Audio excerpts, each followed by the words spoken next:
On this episode of Travelogue, we're going to be quite literally chilling in and around China's ice city, Harbin.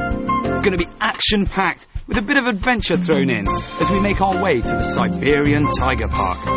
We'll be taking in some friendlier creatures at the Harbin Polar World, doing a little sledging and horse trekking in Yunchuan, and finally checking out China's premier ski resort as we hit the slopes at Yabuli. So wrap up warm, it's about to get chilly.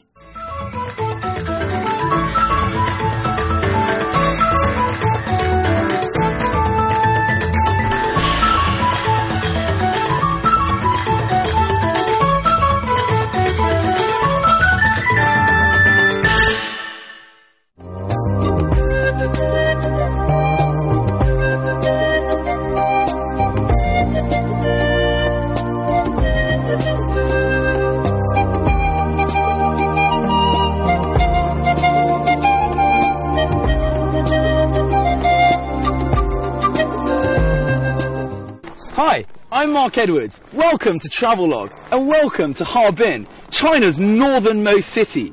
This is the second episode in our two-part mini-series, and we've already visited the fantastic and unique Harbin Ice Festival and got ourselves a little culture at the St. Sophia Cathedral. Today, I've made my way across to the Sun Island Park, an enormous park, leisure and entertainment complex in Harbin, and also home in the winter to the famed snow sculpture exhibition. It's minus 22 degrees today. I'm not going to lie, it's absolutely freezing. So grab yourself a nice steaming cup of hot chocolate, dip in one of those extravagantly large marshmallows, and enjoy our trip around Harbin. It's full of surprises. Right, get comfortable because it's time for a fun and activity-filled episode in Harbin. We've done the city centre, so now we can venture out a little further. Don't forget to pack those thermals. You might remember the famed Harbin Ice Lantern Festival. Well, it's actually one of the several festivals during the winter in the Ice City. For an altogether different type of experience, head over to the Sun Island Park. It's a 3,800 hectare recreational zone offering gardens, forested areas and a water world. More importantly, during the winter, it's host to its very own snow sculpture exhibition. Towering animals, funny characters and life-size vehicles are painstakingly crafted for our enjoyment. There are little coves, bridges and slides to keep everyone, especially the children or the child in you, fully entertained.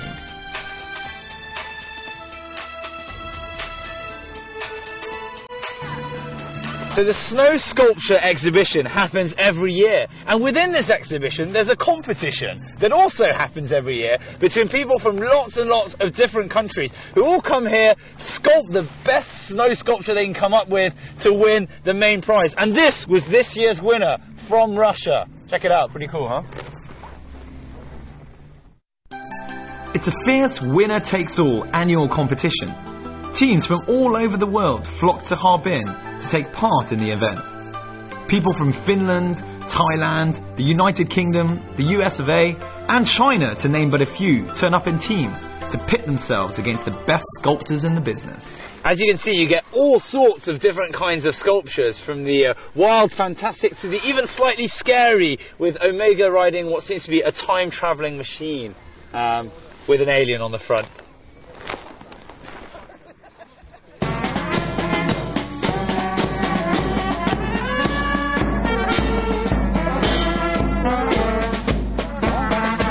I managed to drag myself away from the snow sculptures, which seem to be more intricately carved than their ice counterparts. Probably it means that the snow is easier to sculpt than ice. I head over to the music being played not far from me. These jovial people parade twice a day, once in the morning and once in the afternoon. A stone's throw away from the snow festival in the Sun Island Park is a place that for me was without a doubt one of the highlights of my trip. Lying in the vicinity of the Siberian wilderness, Harbin boasts an indoor zoo-cum-museum where various animals such as endangered polar bears, wolves, emperor penguins, tropical fish, dolphins and whales can all be seen for an entrance fee of around 100 RMB. Welcome to Harbin Polar World, a site truly designed for all ages, With over 1,000 individual animals and sea creatures on display, you'll be entertained for hours. I'm a huge fan of zoos and aquariums in general, but this place has got to be one of the most fun I've ever been to. 1 minute you'll be mesmerised by the feast of colours brought to you through an amazing array of fish, and the next you'll be taking a step back from the glass as 2 Siberian wolves prowl in front of you with hunger in their eyes. Just watch the polar bears do their morning lengths, or engage in a staring match with the extremely relaxed emperor penguins. We've moved to the penguin house with the Spanish network. So she's from Bilbao in the north, in the Pays Basque, in the Basque part, in northern Spain. ¿Qué haces aquí en Harbino? What's all the attention? Well, the zookeepers at Polarland have observed a pair of gay penguins trying to dupe other straight penguins by placing stones in front of them and then waddling away with their eggs, thinking no one was watching.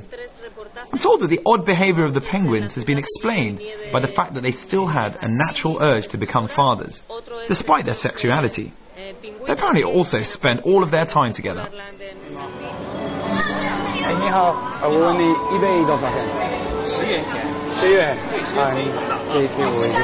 我们简单介绍一下我们的表演动作，非常可爱的。行，介绍我。我们的扮演包会做多种表演动作，首先我简单介绍一下啊。第一动作，不断敲击，让他看到的位置。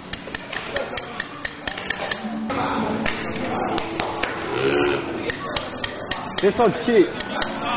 They actually spin. Okay, check out this little guy here. Woo! Come here, buddy.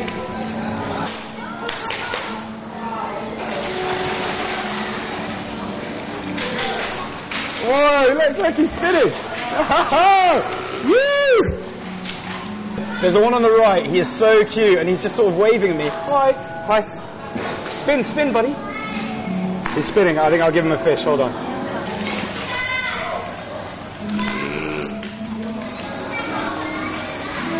Well, you kind of feel slightly guilty because you chuck in the fish, and one of them's been doing the whole sort of, spinning around, doing waving his little paw. I don't think it's a paw. I don't really know what it's called. And then they all jump after the fish. But I think I've fed most of them now, so it's all good. Woo!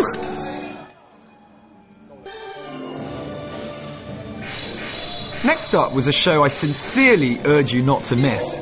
That's the Daily Seal Show. Now these guys are awesome. At first we had a small-scale rendition of the hit film Kung Fu Panda, but with the seal as our protagonist. They really got the crowds going, urging us on to clap louder. The whole show was hilarious and fantastically well choreographed. I half expected the seals to begin a full-on stand-up routine. They were so in key with their surroundings.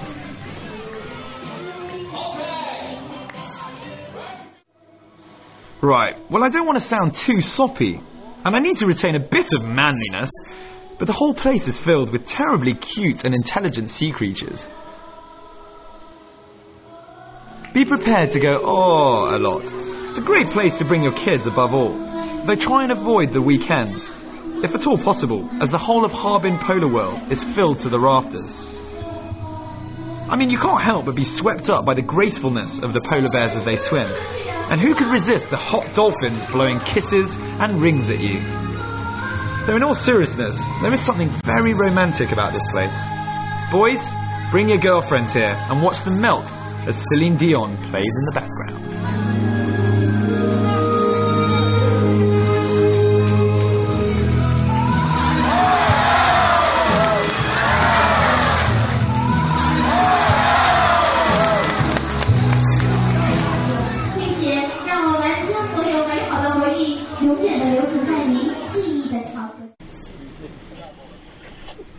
Okay, maybe that was all a little too cheesy. No need to panic though, it's about to get a whole lot more dangerous. Make sure you've packed your insurance as we hop onto a fortified bus at the Siberian Tiger Park. Oh my God! Okay, I'm actually here in the Siberian Tiger Park, And what happens here? You buy your ticket and then you get put in a minibus, a safe minibus like this one, and you drive around the park with all of the Siberian tigers, like you can see just behind, just sort of chilling out there and relaxing behind me. It's quite exhilarating. I've checked the density of the glass. We're okay, but come here, come and do this. It's good fun. Here you drive safari-like through the fenced-off fields and get up close and personal with more than 100 of this endangered species. This is the largest Siberian tiger park of its kind in the world. There's definitely a slight chill in the air, which for once doesn't come from the weather. On this episode of Travelogue, we're going to be quite literally chilling in and around China's ice city, Harbin. It's going to be action-packed with a bit of adventure thrown in as we make our way to the Siberian Tiger Park. We'll be taking in some friendlier creatures at the Harbin Polar World, doing a little sledging and horse trekking in Yunchuan, and finally checking out China's premier ski resort as we hit the slopes at Yabuli. So wrap up warm, it's about to get chilly.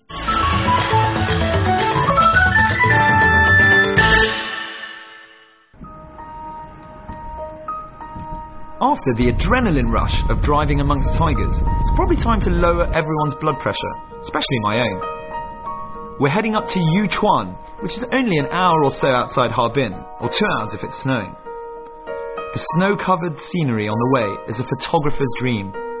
You can get there by hire car, or simply pick up one of the many coaches that leave from Harbin city centre. Once you get here, you'll be able to ski, try out your own snowmobile, mingle with the wildlife, and generally enjoy yourself.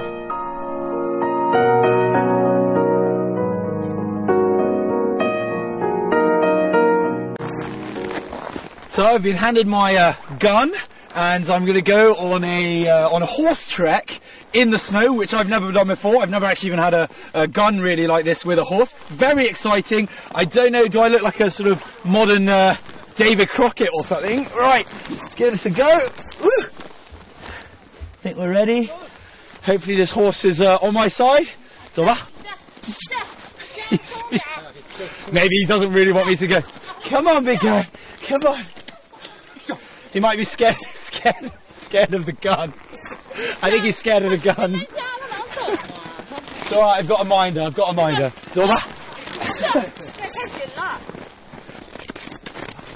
There was a time when this part of China was famous for its hunting. In many respects, it's in the local Manchu blood to hunt, as they are originally a nomadic people. I was trying to claw back some of my pride, which I'd misplaced when I dropped my guard with the dolphins at the Polar Land. And what better way to illustrate my macho side than by horse riding with a big gun? Of course, there was no way I was going to shoot an animal just for fun, so I decided to shoot some clays.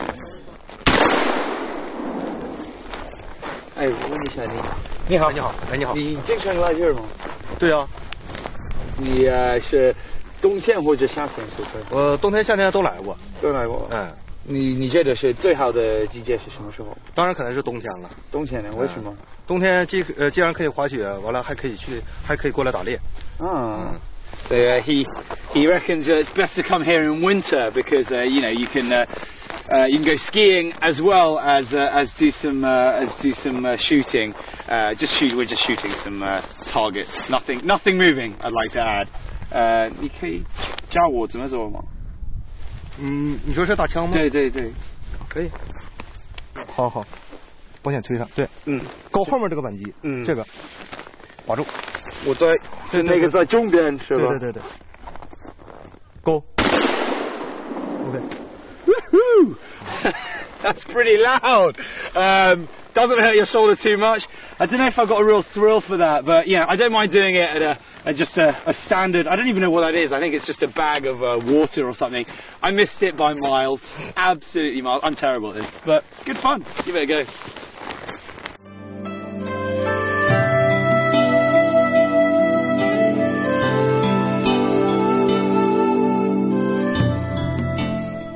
Thanks to finally being able to ride my horse somewhere, I managed to spot tons of different flora, as well as see wild animals looking at me. Here at Yunchuan, you really do feel at one with nature. It's so peaceful. I was also informed that if you come here in the summer, the photographs you can take of the scenery can be absolutely mind-blowing.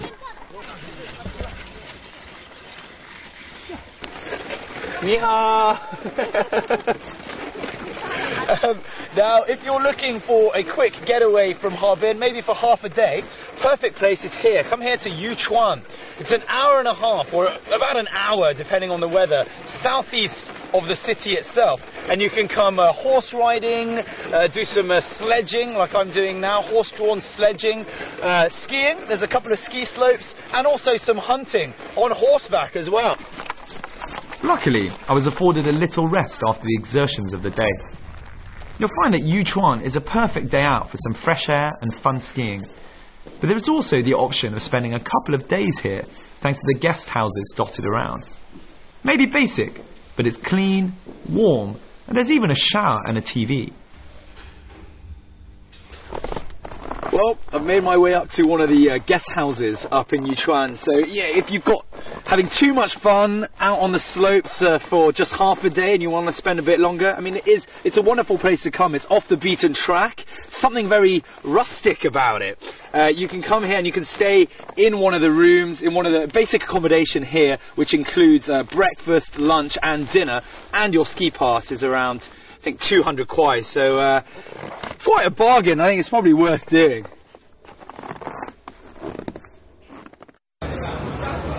Well, I've dragged myself out of bed at some rubbish time in the morning, but I'm not too bothered because I'm heading to China's premier ski resort. That's Yabuli.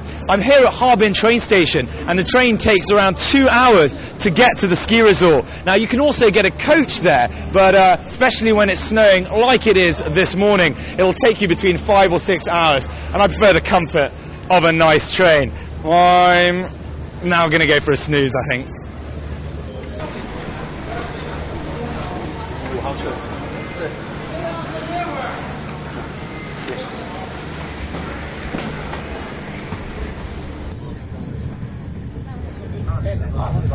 Right, so as you can see, there's plenty of countryside on my right to keep you entertained, lots of snow, and get you in the right mood for some skiing when you arrive at Yabuli. Now, there's one train every day in the morning that leaves from Harbin that gets to Yabuli, and then it comes back in the afternoon. And it's very much an entertainment train where there's plenty of space for you to relax and put all your ski clothes away and your ski equipment, and there's games scattered around in some of the carriages and food to be had. But I think we're about to arrive, so I better get ready. Yabuli is most famous for being China's premier ski resort. But before tackling the slopes, I thought it might be a good idea to see how the locals live their lives. I headed down to one of the villages in Yabuli. The area is surrounded by a forest park, which is perfect if you're into countryside rambling. Grab your cane and take your walk, Yabuli style. It's true that the majority of the people who come here just come for the skiing, but I'm not sure you'll get the full picture of the amazing scenery surrounding the mountain resort that way. This area is beautiful all year round, and certainly worth a visit in the summer when the weather is nice and cool. For all you closet train spotters out there, you can enjoy the miniature trains that transport people around Yabuli. The majority are very old school and are in fact steam powered.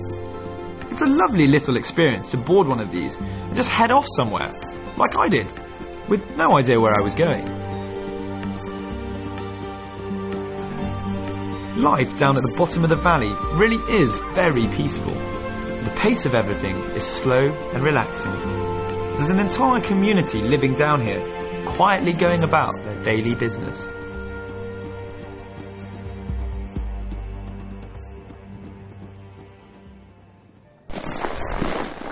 So I've headed down the mountain to the little village of Yabuli, and if you want to get away from the hotels and the villas, come here and rent out a room or a house, and you can really see how the locals live, what the local food is like. And as an extra bonus, there's a forest reserve around the little village, so you can take some nice countryside strolls, you know, have some time to yourself. It's nice and quaint.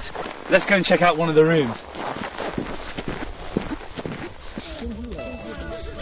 I always find it strange when I come across places so close to holiday hotspots, yet so far in terms of what goes on there. There are similarities with the ski resorts in Europe, where some of the towns at the bottom of a skiing valley barely acknowledge the tourism frenzy going on just a few meters higher. I think both types of places have their qualities. What a better way to discover local life than to partake in a wonderful Chinese New Year ritual.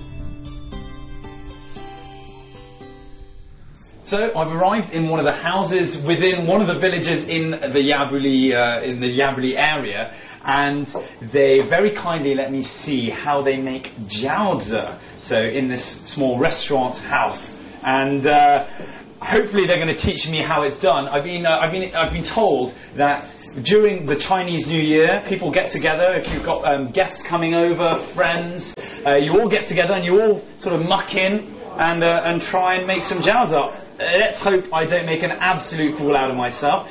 你帮我教我怎么做好吗？ The dumplings I ate here were different from the ones in Harbin. And not just because I made a few. The individual care put into each one, I think, really would improve the taste. So my jiaozi have arrived, and they've been steamed, not fried, but you can actually have them fried as well. Now, I've also been told about this room. It's interesting in that I'm sat on a heated surface. So where we were before, making the jiaozi, or in my case, making them badly, they cleared everything away, they brought a table, and the people from the North China, they like to have their table here, they'll eat their lunch, their dinner, then it all gets cleared away, and you're left with your bed. They put down some thin mattresses like the one you've got behind, and you've got yourself a heated bed and a heated room, which I personally think is a really good idea, considering how cold it is outside. But I am starving. I'm going to have some lunch, so I'll see you guys later. Yeah.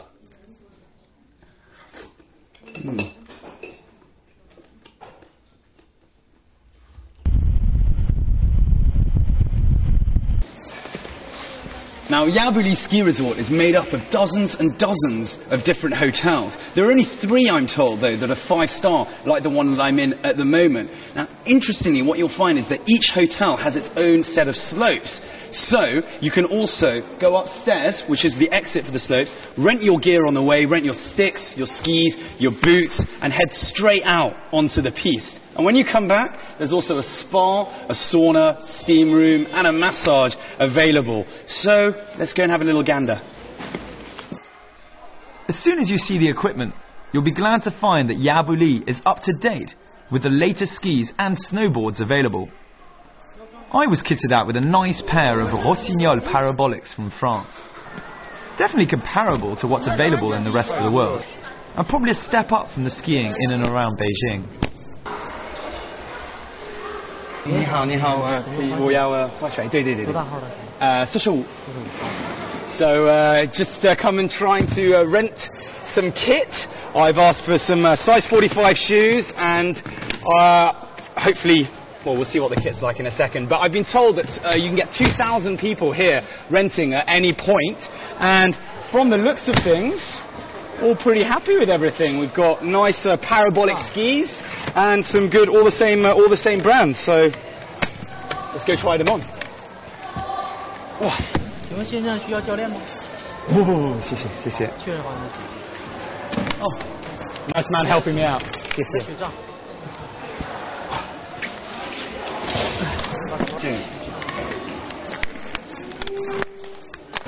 Right, I'm going to go and get my hat and my gloves and my goggles, and let's go get some skiing on. Woo! Skiing in China is still a relatively new sport, and you'll find all sorts of levels here. The majority are at beginner's standard, reflected in the difficulty of the slopes, which are primarily the blue ones. However, I managed to attach myself to a few of the instructors who were on their day off, and they look pretty good to me. One of the differences at Yabuli is that not all of the slopes are connected, and most people tend to stick to the areas directly under the control of the hotel they're staying at. Don't be deterred, however. The snow is great, and everyone here is charming. I was almost tempted to desert my post so I could spend a couple of extra days carving up the powder that was so liberally being dumped down from above. Yabuli hosted the 1996 Winter Asian Games, as well as the 2008 National Winter Games, and it's where the Chinese national skiing team train, which gives you an idea of its importance in Chinese skiing circles. See what the Yabuli powder's got to offer us, shall we? It's also a good choice for fishing, hiking, swimming, grass gliding and golf during the summer. Despite being situated 200 kilometers northeast of Harbin, Yabuli was definitely worth the trip. It may not yet have the glamour of the ski resorts in the French Alps or of Whistler in Canada, but we do need to remember that the sport is still young in China. There was definitely enough science to suggest that China's biggest ski resort is going from strength to strength. It was also hugely encouraging to see the passion for skiing. Without a doubt, I'm going to be rounding up my friends and heading back up here for more fun-filled frolics in the snow.